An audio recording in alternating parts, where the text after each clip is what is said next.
Vendo agora sobre o MXRF11, outro fundo de papel, ele distribuiu aí 11 centavos. Você vai pensar, poxa, 11 centavos é muito pouco. Pô, mas o fundo ele vale 10 reais. Então, se você for ver, ele distribuiu, né? Ele faz umas continhas aqui, o que equivaleria a 123,55% do CDI, isso lembrando que é livre de imposto de renda, né? E ele já tá, ó, no semestre foi distribuído um montante equivalente a 98,89% dos lucros apurados. Ou seja, o fundo imobiliário ele é obrigado a distribuir pra gente 95%.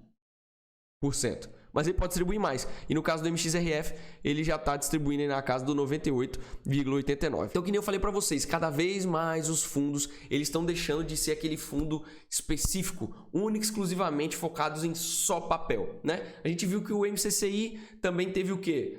Outros fundos imobiliários, RBRR11, outros fundos imobiliários. E quando eu venho para o MXRF11, olha só, ele tem CRI, ele tem outros fundos imobiliários, até agora está igual, mas ele também tem receitas de permuta. Ou seja, vamos lá, o que é a permuta financeira?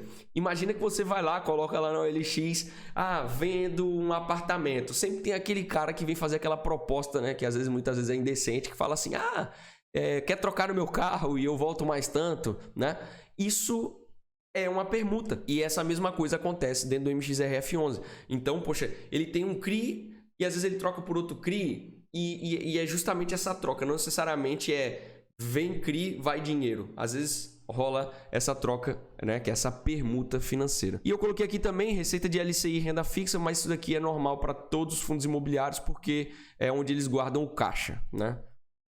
Então, disso aqui, o que eu achei interessante? A gente consegue perceber que de junho de 2021 até maio de 2022, a gente percebe, né, que o resultado do MXRF11 ele vem subindo, né? A receita vem subindo do MXRF11. E isso é justamente por causa de quê? Justamente por causa do aumento da taxa de juros. É normal. Eventualmente, quando a taxa de juros cair, e ela vai cair um dia, não sei quando, mas ela vai cair um dia justamente por causa do ciclo de mercado. É natural que essa distribuição, né, e os fundos de papéis tem uma queda, né, na distribuição, mas esse é o momento que ele está de alta. Parte do portfólio, a gente percebe o que? 72% do MXRF11 é formado por CRI, 9% de permuta, 14% de fundo imobiliário, de papel e 4% de caixa para uma reserva de oportunidade. Então é desse jeito que o MXRF11 ele está distribuído no mês de maio. Ele vem trazendo aqui que houve, né, alienação de alguns CRIs, e aí mais uma vez uma crítica, ele vem e traz, beleza, eu tive um ganho de capital aproximado de 482 mil, certo, mas de quanto? Qual que é a taxa de retorno? Será que foi um bom retorno? Então quando eu vejo o gestor não escrevendo isso daqui, me acende a luzinha, porque tipo, por que ele... Eu garanto que se tivesse um retorno absurdo, ele com certeza escreveria. E aí ele vem dizendo que, continua aqui acompanhando a saúde financeira das empresas que estão investindo, e isso na verdade não é mais do que obrigação dele, a gente tá pagando ele para isso. Gente, eu trouxe isso daqui para fazer um link justamente com o próximo slide. Olha só quantos CRIs o MXRF11 tem, né? Isso daqui é extremamente positivo para a gente, porque diversifica e diminui o nosso risco. E quando eu falo de risco, né, eventualmente vai dar problema. Então a gente está com, vou passar até o próximo aqui, ó. A gente está com 4 CRIs que apresentaram um problema. Mas quando a gente para ver, olha só quantos CRIs tem dentro da carteira. Então, apenas 4 CRIs, junto com a reserva que o fundo já vem fazendo, dá tempo dele estabilizar, né, os nossos proventos, quanto que a gente recebe todo mês. E aqui é a hora que o gestor tem que trabalhar, né? Ele tem que ir lá processar, tem que correr atrás. E é justamente isso que ele vem dizendo. CRI hard. Então, continuamos em tratativa comercial para alugar o principal ativo e vender. O que aconteceu aqui? Houve inadimplência. Os CRIs, eles são securitizados, ou seja, aquela dívida, ela tem um seguro no mundo real. Ou seja, muitas vezes é uma laje corporativa, enfim, um galpão logístico, um terreno, uma construção. E nesse caso do CRI hard, né, essa garantia já foi executada, e o que o fundo está tentando fazer é justamente vender o imóvel, né, que fazia parte do seguro, né, que era securitizado dentro do próprio CRI. O CRI Esser, né, o time de gestão continua trabalhando firme na monetização dos ativos que compunham as garantias. Então, ele vem contando toda a história, não vou ler tudo aqui para vocês, mas ele vem dizendo cada um dos tipos de terreno que tinham dentro, e ele está correndo atrás para vender. Isso aí é normal, faz parte do processo quando dá um problema dentro de um CRI. CRI Urbiplan Mezanino, né? Tá em recuperação judicial e o ativo já está integralmente provisionado.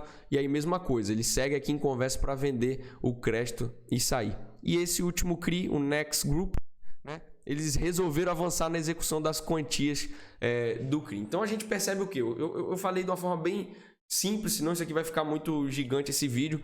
Depois, se você quiser que eu esmiúce, né, os problemas que aconteceram aqui no MXRF11, você escreve aí nos comentários se você quiser. Mas, gente, se você tivesse um apartamento, eventualmente vai acontecer um risco de você ficar de ter alguém que fique inadimplente com você. E justamente essa é a grande vantagem da gente investir via fundo imobiliário, porque vai acontecer, né? Mas como tem um monte de CRI lá dentro, isso aqui não chega a balançar tanto, né, o quanto que a gente vai receber nos proventos. Então, deixa o gestor fazer o trabalho dele. Eu não quero ver isso se arrastando por muito tempo. Eu sei que tem uns que, aí é justiça, né, gente?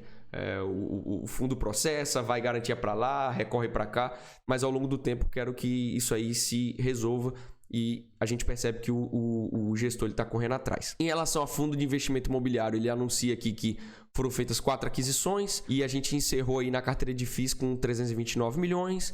Permutas financeiras, né? O fundo realizou aqui, redução de capital total nos projetos. Então, o ganho de capital foi aproximadamente aí de 7 milhões. Mais uma vez, uma crítica que ele não traz qual que foi o retorno, né? E ele vem explicando, né, o que é a tal da permuta, quanto que ele busca de rentabilidade.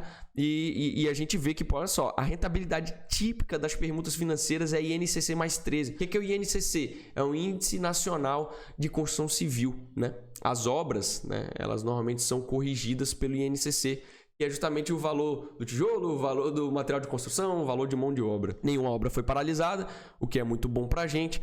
E ele vem dizendo que a carteira de permutas encerrou com um saldo de 207 milhões. Né? E é isso. Acabou o MXRF11, alguns probleminhas que estão sendo resolvidos já há algum tempo, mas aí está na conta da própria justiça, mas o gestor está correndo atrás de tudo.